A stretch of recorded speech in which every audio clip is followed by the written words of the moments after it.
رمضان في مصر حاجة تانية والسر في التفاصيل. আলহামদুলিল্লাহি রাব্বিল আলামিন ওয়াসসালাতু ওয়াসসালামু আলা রাসূলিহিল কারীম আম্মা বাদ। শ্রদ্ধেয় সুপ্রিয় দিনী ভাই ও বোনেরা, আপনাদের সকলকে জানাই তোয়াফা রমজানের পক্ষ থেকে আন্তরিক শুভেচ্ছা ও অভিনন্দন। আপনারা সকলেই জানেন যে আমাদের সামনে সুপরিচিত আমাদের শেখ রয়েছেন, শেখ আবু আব্দুল্লাহ সাজ্জাদ হোসেন হাফিজাহুল্লাহ, আল্লাহ তাআলা তাকে দীর্ঘজীবী করুক।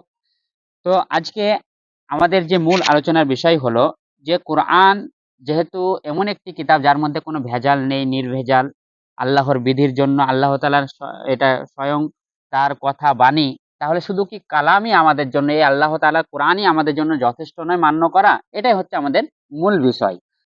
السلام عليكم ورحمة الله وبركاته. الحمد لله رب العالمين والصلاة والسلام على سيد الأنبياء والمرسلين أما بعد. আলহামদুলিল্লাহ, শেখ, শুরুতেই আপনি আমরা আজকের যে আলোচ্য বিষয় নির্ধারণ করেছেন অত্যন্ত চমৎকার এবং স্পর্শকাতর একটি বিষয়। শেখ শুরুতেই বলেছেন যে যেখানে কোরআন জগৎবাসীর হেদায়েতের জন্য, মানুষের উপদেশ গ্রহণ করার জন্য এবং সকল কিছু স্পষ্ট করে দিয়েছে, সেখানে কোরআনই কি আমাদের জন্য মানা যথেষ্ট নয় কিনা? শেখ, আপনি কথা সঠিক বলেছেন। আমরা যে সুন্নাহ মানি, এটা আসলে কোরআনের অন্তর্ভুক্ত, এটা কোরআনের নির্দেশনা। কেননা কোরআন, আল্লাহ রাব্বুল আলামিন এই কোরআনটাকে অবতীর্ণ করেছেন তার রাসূলের উপরে একটি সিলেবাস, একটি মূলনীতি, একটি উসুলের ভিত্তিতে এবং একটি উসুল হিসেবে। যে এই কোরআন হলো মানব জাতির হেদায়েতের জন্য তার জীবনের প্রত্যেকটি ক্ষেত্রে একটি কায়দা এবং একটি মূলনীতি হিসেবে, একটি গাইডলাইন হিসেবে, একটি সিলেবাস হিসেবে পথ দেখাবে।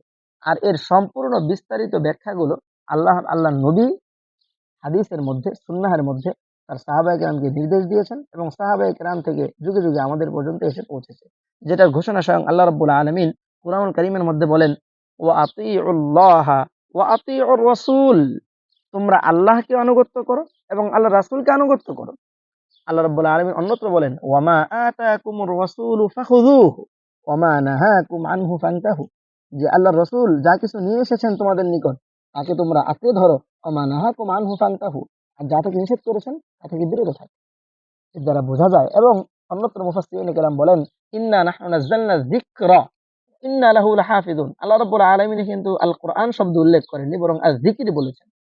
আর আমরা এটা জানি যে আল্লাহর নবী কোনো কথা নিজের থেকে বলেন না, ওমা ইয়ানতিকু আনিল হাওয়া ইন হুয়া ইল্লা ওয়াহয়ুন ইউহা, উনি যা কিছু বলেন সবই ওহীর মাধ্যমে বলেন। সুতরাং আল্লাহ রাব্বুল আলামিন যে জিকিরকে হেফাজত করার দায়িত্ব নিয়েছেন, সেখানে কিন্তু হাদিস অন্তর্ভুক্ত হয়ে যায় এবং সাথে সাথে আল্লাহর নবীকে আনুগত্য করা আমাদের উপর ফরজ। সুতরাং কোরআন আমাদের মূলনীতি। আল্লাহ রাব্বুল আলামিন কোরআনে বলেছেন, ওয়া আকিমুস সালাহ, তোমরা নামাজ কায়েম করো। কিভাবে কায়েম করবে, কিভাবে নামাজ আদায় করবে, সেটা ব্যাখ্যা আল্লাহ নবী হাদিসের মধ্যে দিয়েছেন, সাল্লু কামা রাআইতুমুনি উসাল্লি। সুতরাং এর মাধ্যমে বোঝা যায় যে কোরআন এবং হাদিস দুটাকে পালন করা সাংঘর্ষিক নয়, বরং একটি আরেকটির পরিপূরক। হুম। তার মানে আমরা সার্বিক দিক দিয়ে বুঝতে পারলাম কোরআন হলো সবকিছুর সমাধান, আর তার বিশ্লেষণের জন্য এসেছে হাদিস। হাদিস, সুন্নাহ। তো এখন আমি আরেকটা প্রশ্ন করতে চাই যে কোরআনের মধ্যে কি কোনো কিছু ভুল রয়েছে? আল-ইয়াযু বিল্লাহ, আল-ইয়াযু বিল্লাহ। শেখ, আপনি প্রশ্ন করেছেন যথার্থ। বাস্তবেই অনেক নাস্তিক এবং পশ্চিমা কালচারে তারা অভ্যস্ত এমন অনেক মানুষ কোরআনের মধ্যে ভুল ধরতে চায়। লা হাওলা ওয়ালা কুওয়াতা ইল্লা বিল্লাহ, কত জঘন্য কথা! অথচ আল্লাহ রাব্বুল আলামিন কোরআনের মধ্যে বলেছেন, যালিকাল কিতাবু লা রাইবা ফীহ লা তাবদীলা লিকালিমাতিল্লাহ। যালিকাল কিতাব, এমন একটি কিতাব যেই কিতাবের মধ্যে কোনো ধরনের কোনো সন্দেহ সংশয়ের অবকাশ পর্যন্ত নেই। লা তাবদীলা লিকালিমাতিল্লাহ, আল্লাহ তাআলার কালামের কোনো পরিবর্তন হয় না। তারপরে আল্লাহ রাব্বুল আলামিন আরো স্পষ্ট করার জন্য বলেছেন, যদি এই কোরআনটা আল্লাহ ভিন্ন অন্য কোনো সত্তা থেকে হতো, তাহলে এই 1450 বছরে মানুষ তার মধ্যে অনেক ইখতিলাফ এবং মতপার্থক্য দেখতে পেত। অথচ আজ পর্যন্ত কোরআনের মধ্যে কোনো মতপার্থক্য এবং ইখতিলাফ দেখা যায়নি। এর দ্বারা স্পষ্ট হয় যে কোরআন সম্পূর্ণরূপে নির্ভুল এবং হুম। ভুল, সন্দেহ, সংশয় থেকে মুক্ত। যারা দাবি করে যে এটা কোরআন ভুলের মধ্যে থাকে বা কোরআন মানুষের লেখা কোনো গ্রন্থ, তাদের জন্য আল্লাহ তাআলা চ্যালেঞ্জ করে দিয়েছেন যে তোমরা যদি ক্ষমতা থাকে তাহলে একটা আল্লাহ রাব্বুল ন্যূনতম আলামিন, ফাতু বিসূরাতিন মিন মিম মিসলি। মিসলিহি, যদি পারো তাহলে সবচেয়ে ছোট সূরা ওয়াল আসর ইন্নাল ইনসানা লাফি খুসর ইল্লা আল্লাযীনা আমানু ওয়া আমিলুস সালিহাতি ওয়া তাওয়াসাউ বিল হাক্কি ওয়া তাওয়াসাউ বিস সাবর। এর মতো এক লাইনের একটা ছোট সূরা তোমরা নিয়ে আসো। হুম। তো আমরা বুঝতে পারলাম, এখানে আরো কিছু আমি আমার ভাইকে জিজ্ঞেস করব। আমরা জানি আপনি বললেন যে কোরআন হেফাজত আল্লাহ তাআলা দায়িত্ব নিয়েছেন। আমরা পরের দার্সেও শুনেছি তো কোরআনের হেফাজতের ন্যায় আল্লাহ তাআলা কি হাদিস হেফাজতেরও দায়িত্ব নিয়েছেন? জি শেখ, আমি আপনি ভালো ভালো প্রশ্ন করেছেন। আপনি একটু আগে যে কথাটা বলেছেন আমি এটার উত্তর ইতিমধ্যে দিয়ে দিয়েছি যে ইন্না নাহনু নাযালনা যিকরা ওয়া ইন্না লাহু লাহাফিজুন, যে আমি নাহনু নাযালনা যিকরা, আমি এই জিকিরকে অবতীর্ণ করেছি, ওয়া ইন্না লাহু লাহাফিজুন, আমি এটাকে সংরক্ষণ করব, আমি এর সংরক্ষণকারী। যেখানে আল্লাহ রাব্বুল আলামিন নিজে ঘোষণা দিচ্ছেন আমি এর সংরক্ষণ করব, তা আমাদের বোঝা দরকার এই জিকির দ্বারা আসলে উদ্দেশ্যটা কি। জিকির দ্বারা উদ্দেশ্য যেমন ভাবে কোরআন, জিকির দ্বারা উদ্দেশ্য একইভাবে হাদিস, কিন্তু কোরআন এবং হাদিস দুইটা সংরক্ষণের পদ্ধতিটি ভিন্ন। কোরআন সরাসরি সাহাবায়ে কেরামের যুগেই এগুলো লিপিবদ্ধ হয়ে গিয়েছে এবং মলাটবদ্ধভাবে বিভিন্ন দিকে দিকে ছড়িয়ে পড়েছে, যাতে করে এর মধ্যে কোনো মতপার্থক্য না হতে পারে। কিন্তু হাদিসের সংরক্ষণের পদ্ধতিটা এবং হাদিসের চর্চার যে পদ্ধতি, এটা আল্লাহ রাব্বুল আলামিন একটি ভিন্ন পদ্ধতিতে হেফাজত করেছেন। যে হেফাজত করার পদ্ধতিটা মুহাদ্দিসিনে কেরাম ইসনাদ এবং সনদ যাচাই, জারহ তা'দীলের মাধ্যমে সংরক্ষণ করেছেন। শেখ, আপনি বললেন খুব সুন্দর, কিন্তু আমরা দেখতে পাই হাদিসের মধ্যে অনেক দুর্বল হাদিস, জয়ীফ হাদিস, জাল হাদিস, এরকম হাদিস দেখতে পাই। তাহলে এটা কি একটা বিষয়, আপনি একটু যদি বলতেন। জি শেখ, আপনি অত্যন্ত সুন্দর প্রশ্ন করেছেন। আমরা জানি দুনিয়ার মধ্যে আসলে ফিতনার কোনো শেষ নেই। যেমন ভাবে মুনকিরিন কোরআন, যারা অনেকে কোরআনকে অস্বীকার করে, কোরআনের মধ্যে ভুল ধরতে চায়, এমন যেমন একটা সম্প্রদায় রয়েছে, ঠিক একইভাবে মুনকিরিন হাদিস বা হাদিসকে অস্বীকার করতে চায় এমন সম্প্রদায়ও কিন্তু কম নয়, বরং অনেক রয়েছে। এবং তারাই মূলত আহ এই হাদিসগুলোর মধ্যে, সনদের মধ্যে বিভিন্ন ধরনের জাল এবং দুর্বল রাবি বা যারা সত্যিকারের রাবি নয় এমন লোকদের নাম উল্লেখ পূর্বক আল্লাহর নবীর থেকে হাদিস বর্ণিত হয়নি এমন অনেক শব্দ বাক্যকে হাদিস বলে চালিয়ে দিয়েছে। মূলত এই ফিতনা থেকে উম্মতকে হেফাজত করার জন্যই অনেক মুহাদ্দিসিনে কেরাম সারা জীবনে তারা বিয়ে পর্যন্ত করেননি, সারা জীবনে একবার ঘর থেকে বের হয়েছেন ইলম অর্জন করার জন্য, হাদিসের হেফাজত করার জন্য। এই হাদিসটি কি সত্যিকারী এই রাবি থেকে বর্ণিত হয়েছে কিনা তার খোঁজ করার জন্য বের হয়েছেন, আর কোনোদিন ঘরেই ফেরেননি। অতএব দুর্বল এবং জাল হাদিস যেগুলো রয়েছে এগুলো মূলত আসলে হাদিস নয়, বরং এগুলো কুচক্রী মহল এবং যারা হাদিসকে অস্বীকার করে মূলত তাদের বানানো এবং তাদের হাদিসের মধ্যে কিছু সংমিশ্রণ, মিথ্যা, সন্দেহ, সংশয় ঢোকানোর জন্য একটা ষড়যন্ত্র মাত্র। এখানে আমি আর শেষ প্রশ্ন করতে চাই যে যারা হাদিসকে অস্বীকার করে তাদের একটা দলিল হিসেবে তারা যেটা বলে যে রাসূল সাল্লাল্লাহু আলাইহি ওয়াসাল্লাম তো তার জামানায় হাদিস লিখতে নিষেধ করেছিলেন। তাহলে হাদিস এখন এতটা কি করে লেখা হয়ে গেল? আসলে সময় সংক্ষেপের জন্য আমি হাদিসের বাক্য উদ্ধৃত করছি না। রাসূল করিম সাল্লাল্লাহু আলাইহি ওয়াসাল্লাম যদিও হাদিস লিখতে নিষেধ করেছিলেন, কিন্তু সেই নিষেধ করার কারণটা কি? সেই নিষেধ করার কারণটা ছিল যাতে করে কোরআন এবং হাদিসের মধ্যে সংমিশ্রণ না ঘটে যায়। কিন্তু পরবর্তীতে উনি হাদিস লিপিবদ্ধ করার অনুমতি দিয়েছেন, যেটা সাহাবায়ে কেরামের যুগে হাদিসের ব্যাপক চর্চা সাধিত হয়েছে এবং পরবর্তী তাবেঈনদের যুগে হাদিস লিপিবদ্ধ হয়েছে এবং আমাদের পর্যন্ত সংকলন এবং সংরক্ষণ করা মলাটবদ্ধ হাদিস আমাদের পর্যন্ত পৌঁছেছে। সুতরাং আল্লাহর নবী সাল্লাল্লাহু আলাইহি ওয়াসাল্লাম হাদিস লিপিবদ্ধ করতে অনুমতি দেননি সামগ্রিকভাবে, আমভাবে এই কথাটি সঠিক নয়, বরং উনি নিষেধ করেছেন যাতে করে কোরআনের সাথে সংমিশ্রণ না হয়ে যায়। ভাই ও বোনেরা, শেখ খুব সুন্দরভাবে সংক্ষিপ্তভাবে উত্তর দিলেন। তো আমরা আজকের বিষয়ে যেগুলো জানলাম যে কোরআন হলো সবকিছুর সমাধান। কোন দিক দিয়ে?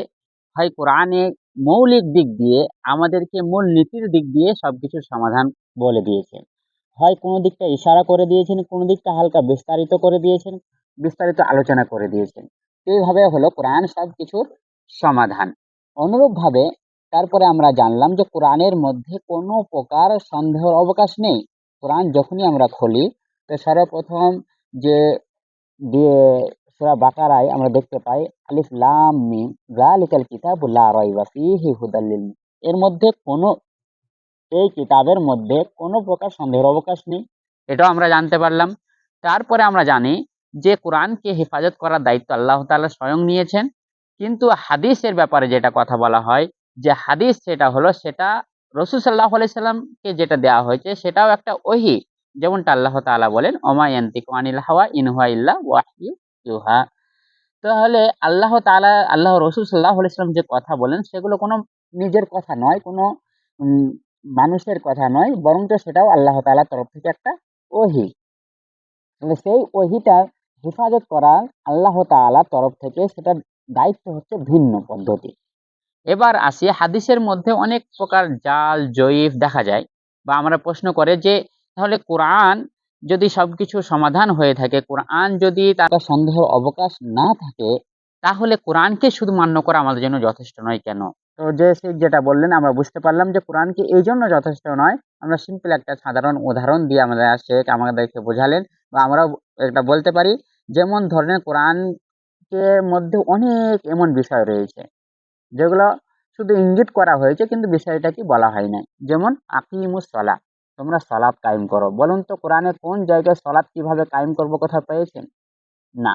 আল্লাহ রসুল সাল্লাল্লাহু আলাইহি সাল্লাম বললেন যে সল্লু কামা রাআইতুমুনি উসাল্লি, তোমরা আমাকে সালাত কায়েম করতে যেভাবে দেখছো সেভাবে তুমি সালাত কায়েম করো, তেমন ভাবে তোমরা সালাত কায়েম করো। তাহলে আমরা বুঝতে পারলাম যে কোরআন ওটা মূল নীতি, মূল দিকে ইশারা করে দিচ্ছে, আর হাদিসটা সেটা হলো তার বিস্তারিত বায়ান। এটাও আমরা বুঝতে পারলাম। তার মানে হাদিসকে অস্বীকার করা কখনোই চলবে না। অনুরূপভাবে এখানে প্রশ্ন আসে যে যারা হাদিসকে অস্বীকার করে তারা বলে থাকে যে হাদিসের মধ্যে অনেক জাল, জয়ীফ, দুর্বল হাদিস আছে, তাহলে আমরা এগুলো মানবো কেন?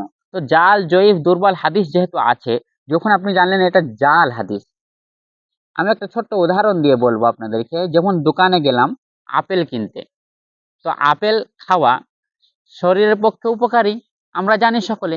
কিন্তু আপেলটা কিনতে গিয়ে আমি যখন দেখলাম বাজারে আপেলটা পচে গেছে, আপেলটা আরো সড়ে গেছে বা আরো কিছু হয়ে গেছে, বলেন তো ওই পচা আপেলটা খেলে আপনার ক্ষতি হবে কিনা?